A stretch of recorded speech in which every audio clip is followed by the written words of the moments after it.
नमस्कार दोस्तों, आइए सुनते हैं एक और कहानी, एक और जवानी। एक लड़का था जो हर दिन उड़ने का सपना देखता था और हर शाम अपने जूतों से धूल झाड़कर घर लौट आता था। लोग उसे बैंक एम्प्लॉय कहते थे, पर वो असल में एक पायलट था जो अपनी जेब में ख्वाब उड़ाता फिरता था।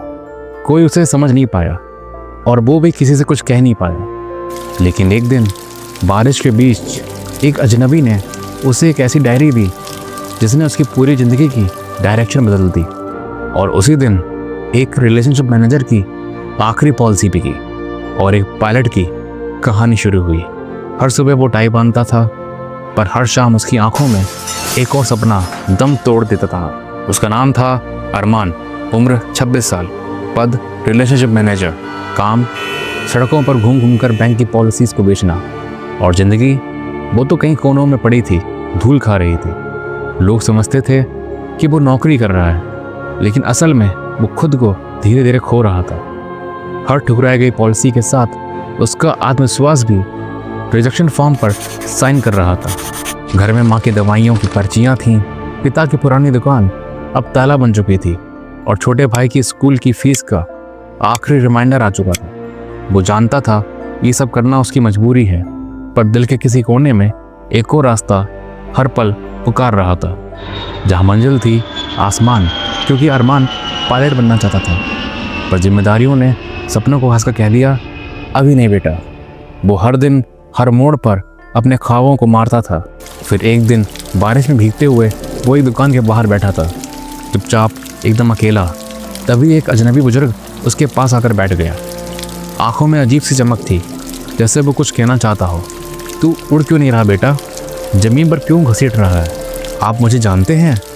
अरमान ने कहा। ये देख, ये तू है पायलट की वर्दी में। वो तस्वीर किसी फोटोशॉप का कमाल थी या कोई इशारा, अरमान समझ नहीं पाया, पर उस आदमी की बातें सीधे दिल में उतर आई।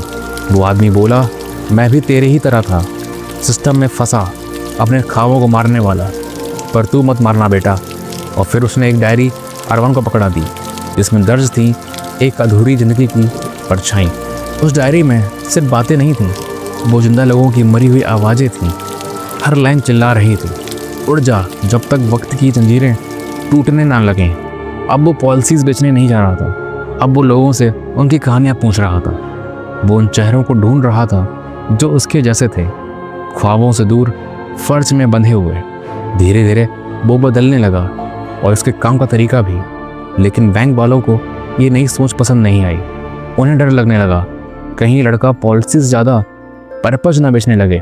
और फिर एक दिन उसे सस्पेंड कर दिया गया। बाहर बारिश थी, अंदर उसकी नौकरी गई।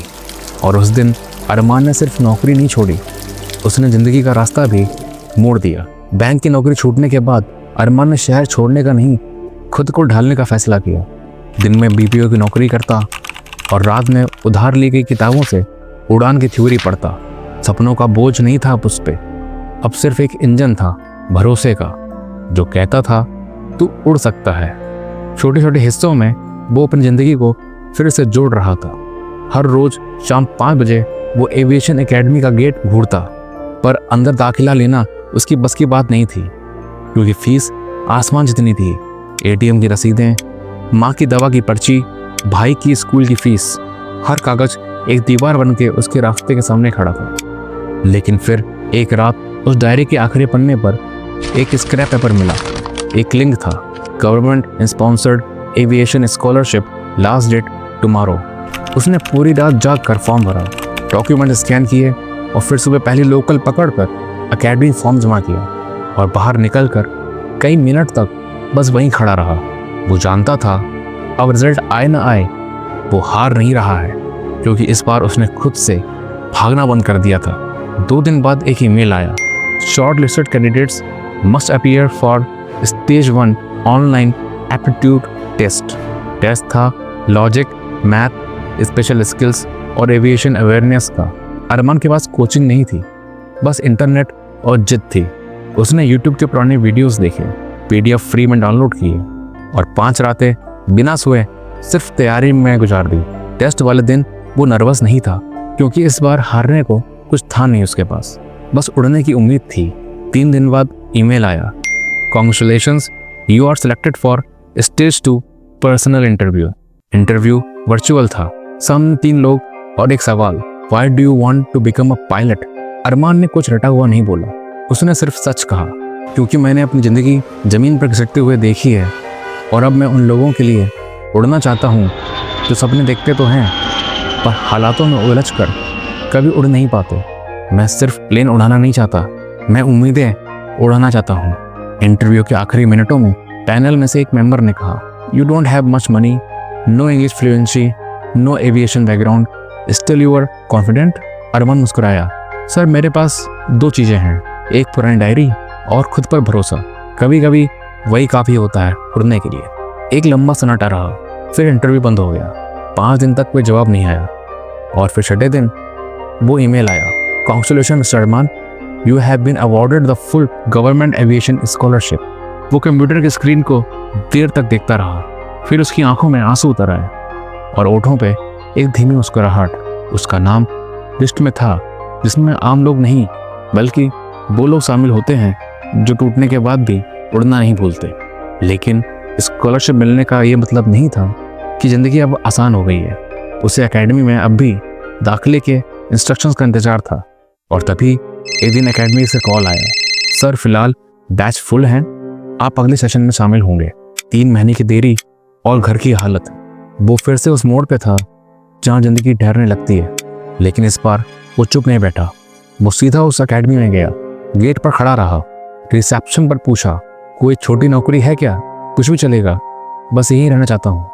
पहले तो सब हंसे, फिर एक स्टाफ बोला, एक ऑफिस बॉय गया है छुट्टी पर, फ्लोर साफ करने वाला, फोटो कॉपी करने वाला, पानी पिलाने वाला, करेगा।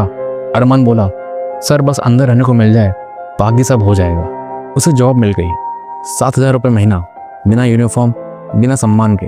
पर उसके लिए ये दरवाजा था उस दुनिया का जहाँ उसका सपना रहता था।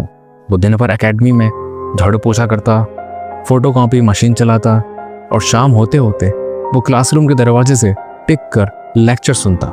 इंस्ट्रक्टर को उसके सवाल अजीब लगते थे पर धीरे धीरे वो उसकी लगन समझने लगे।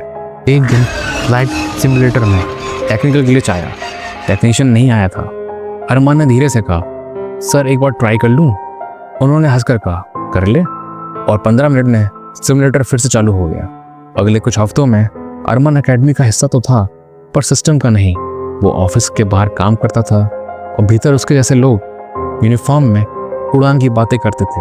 हर शाम जब कैडेट्स लेक्चर से बाहर आते थे, अरमान खाली क्लासरूम में जाकर ब्लैक बोर्ड को देर तक देखता था, चौक से लिखी क्वेश्चंस को जैसे वो छू कर पढ़ना चाहता हो, जैसे वो किताब नहीं कोई दरवाजा हो जिसे बस थोड़ा सा और धक्का देने की ज़रूरत हो। रात में एकेडमी के बाहर एक चाय वाला उससे कहता, तू बहुत सीखा है बिना किताबों के भाई। अरमान हंस कर कहता, सीखना ज़रूरी नहीं, सीखने की जिद ज़रूरी है। फिर एक दिन कुछ ऐसा हुआ जिसने अंदर बैठे इंस्ट्रक्टर की भी नज़र बदल दी। एक जूनियर इंस्ट्रक्टर की पीपीटी अचानक प्रोजेक्शन पर नहीं चल रही थी। प्रेजेंटेशन का सिस्टम फ्रीज हो गया था। सभी स्टाफ परेशान और कैडेट्स बैठे इंतजार कर रहे थे। तभी पीछे खड़ा अरमान बोला, सर प्रोजेक्शन की सेटिंग शायद रेजोल्यूशंस मिसमैच कर रही है, मैं देख लूं। इंस्ट्रक्टर ने तिरछी नज़र से देखा, तू कैसे जानेगा। अरमान बोला, सर पिछले हफ्ते भी यही फाइल आपने यूएसबी से खोली थी, तब भी हैंग हुआ था। इंस्ट्रक्टर ने चुपचाप यूएसबी दे दिया।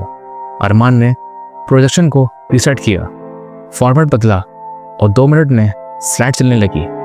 क्लास में एक पल की खामोशी थी। इंस्ट्रक्टर ने हल्की मुस्कान के साथ कहा, ऑफिस बॉय नहीं लग रहा अब तू। और अगले दिन जब वो यूजुअल मॉप लेकर ग्राउंड फ्लोर साफ कर रहा था, रिसेप्शनिस्ट ने आवाज़ लगाई, अरमान तुम्हारे लिए एक मेल आया है।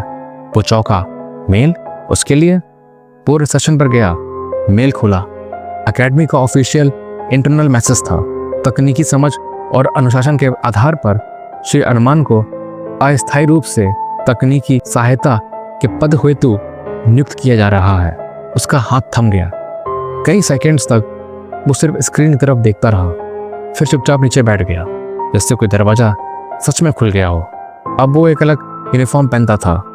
अब वो क्लासरूम के बाहर खड़ा नहीं होता था, अंदर टेक सपोर्ट में बैठता था। इंस्ट्रक्टर अब उसे बेटा नहीं अरमान कहकर बुलाते थे। एक दिन एक सीनियर इंस्ट्रक्टर ने उसे सिमुलेटर चेक करते हुए देखा। पास आए और पूछा, तू हर सवाल का जवाब ढूंढता है, कभी किसी ने तुझे सिखाया नहीं? अरमान ने मुस्कुरा कर कहा, नहीं सर, मैंने बस सब उड़ते हुए देखा है, अब उड़ना सीखना बाकी है। उस दिन के बाद एकेडमी ने उसे सिर्फ असिस्टेंट नहीं माना, बल्कि उसे एक संभावना के रूप में देखना शुरू कर दिया। 3 महीने बाद एकेडमी ने एक इंटरनल नोटिस जारी किया। सभी तकनीकी श्रेणी के आंतरिक कर्मचारी कैडेट्स पायलट पात्रता परीक्षा में सम्मिलित हो सकते हैं। उस नोटिस को पढ़ते हुए अरमान की उंगलियां कांप रही थीं। वो जानता था ये मौका एक नौकरी की तरह नहीं, ये सीधे कॉकपिट की पहली सीढ़ी थी। अगले 21 दिन वो पहले असिस्टेंट की ड्यूटी करता, फिर रात में मॉक टेस्ट देता, पुराने कैडेट्स से नोट्स मांगता और हर सिमुलेटर को आखिरी बार की तरह देखता। Final day cadets qualifying test हुआ। सवाल टेक्निकल थे, थियोरेटिकल थे और असली थे, लेकिन अरमान ने हर सवाल को ऐसे देखा जैसे वो उस कॉकपिट का ही हिस्सा हो। 3 दिन बाद जब रिजल्ट नोटिस बोर्ड पर आया, उसका नाम सबसे नीचे नहीं था, बल्कि उसी के बराबर था जिन्होंने कभी उसे केवल झाड़ू लगाते हुए देखा था। उसे कैडेट यूनिफॉर्म दी गई, आईडी कार्ड मिला और पहली बार कॉकपिट ट्रेनिंग का शेड्यूल उसके हाथ में था।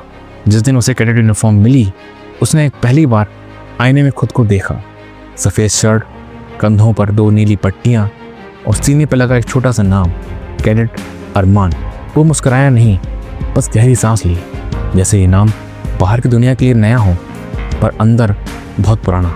उस दिन ट्रेनिंग हॉल में सब नए कैडेट्स आए। ज़्यादातर की बोली अंग्रेजी थी, चलने में तेज़ी थी और बातों में कॉन्फिडेंस, लेकिन अरमान की आंखों में एक अलग भाषा थी, खामोश जिद की। इंस्ट्रक्टर ने कहा, आज सिर्फ ऑब्जर्वेशन होगी, कोई उड़ान नहीं, सिर्फ कॉकपिट फील करना है। पर अरमान के लिए वो फील किसी मंदिर जैसा था, जहाँ हर बटन, हर लीवर उसका सपना था। वो कॉकपिट में बैठा, चारों तरफ मशीनें थीं, लेकिन वो घबराए नहीं। उसने सिर्फ आंखें बंद की और उस डायरी की पहली लाइन याद की, तू मत हारना बेटा। जब बाकी कैडेट्स बाहर निकले, वो 1 मिनट और बैठा रहा। इंस्ट्रक्टर ने पूछा, कोई दिक्कत है? अरमान ने बोला, नहीं सर, बस थोड़ा समय चाहिए। मैं यहाँ पहली बार नहीं बैठा हूँ, सपनों में कई बार बैठ चुका हूँ। इंस्ट्रक्टर ने सिर झुकाकर कहा, कल से उड़ान शुरू। सुबह 5 बजे रनवे पर हल्का कोहरा था। अरमान की आंखें नींद में नहीं थीं, बस इंतजार में थीं। यूनिफॉर्म पहने, हेडसेट लगाए, वो कॉकपिट के दाएं साइड में बैठा था, को पायलट की जगह पर। इंस्ट्रक्टर साथ में था, सीनियर पायलट। चेकलिस्ट्स पड़ी गई, फ्लैप सेट्स, कम्युनिकेशन शुरू। इंस्ट्रक्टर ने कहा, फाइनल चेक कैडेट अरमान। अरमान ने स्वर में खतराहट के साथ कहा, ऑल क्लियर सर। थोड़ा आगे बढ़ा, एयरक्राफ्ट रनवे पर दौड़ने लगा, स्पीड 60, 90, 110 नॉट्स। और फिर पहिए ज़मीन छोड़ चुके थे। एक पल को सब शांत हो गया, कोई इंजन की आवाज़ नहीं सुनाई दी, ना हवा का शोर, सिर्फ एक एहसास, अब वो ज़मीन का हिस्सा नहीं रहा। इंस्ट्रक्टर ने कहा, यू हैव कंट्रोल। अरमान ने दोनों हाथों से जॉयस्टिक संभाली, हल्का झटका, एयरक्राफ्ट ऊपर उठा। नीचे शहर दिखाई दे रहा था, वही गलियाँ, वही सड़कें जहाँ कभी वो पॉलिसीज बेचा करता था, वही भीड़ जिसमें उसका सपना रोज़ धक्के खाता था। और अब वो सब धीरे धीरे छोटा हो रहा था। उसके होंठों से निकला, सर ये ज़िंदगी की सबसे बड़ी एल्टीट्यूड है। इंस्ट्रक्टर ने मुस्कुरा कर कहा, welcome to sky captain. Aircraft जैसे ज़मीन पर उतरा, इंस्ट्रक्टर ने उसे देखा। उसकी आंखों में चमक थी पर चेहरा शांत। कैडेट यूनिफॉर्म में अरमान ने आसमान की ओर देखा। हाथ में कॉकपिट लॉन्ग बुक थी और उसके पहले उड़ान की एक लाइन लिखी गई थी, completed take off, completed return, completed himself. वो एक लड़का जिसे सबने कहा था तेरे बस की बात नहीं, आज उन सबके ऊपर से उड़कर गुजरा बिना कुछ कहे। कुछ महीनों बाद वही रनवे था, वही सूरज, और अब कॉकपिट में बैठा कैडेट नहीं, एक लाइसेंस कमर्शियल पायलट था, कैप्टन अरमान। पहली बार वो एक अकेली उड़ान के लिए क्लियरेंस मांग रहा था। ATC से आवाज़ आई, flight 9X alpha cleared for take off, good speed captain Arman. उसने हेडसेट ठीक किया, कंट्रोल्स चेक किए और थ्रोटल आगे बढ़ाया। एयरक्राफ्ट ज़मीन पर दौड़ने लगा और अगले ही पल आसमान ने उसे फिर से अपना लिया। नीचे बादल, नीचे वो शहर, नीचे वो लोग जो कभी कहते थे तू नहीं कर पाएगा। अब सब कुछ दूर होता जा रहा था, धीरे, शांत, जैसे कोई पुराना सपना आखिरकार पूरी नींद सो गया हो। हवा में उड़ते हुए उसने जेब से एक टुड़ी मुड़ी डायरी निकाली, उसे सीने से लगाया और बोला, मैं उड़ गया माँ, सपना आज सच में उड़ गया। एयरक्राफ्ट बादलों में गायब हो गया, सूरज की रोशनी में चमकती एक रेखा बनकर। जो पॉलिसीज बेच रहा था वो अब उम्मीदें उड़ा रहा था। दोस्तों, ये थी कहानी कैप्टन अरमान की। उम्मीद है आपको ये कहानी पसंद आई होगी। अगर आपको ये कहानी पसंद आए तो चैनल को लाइक कीजिए और सब्सक्राइब। Thank you.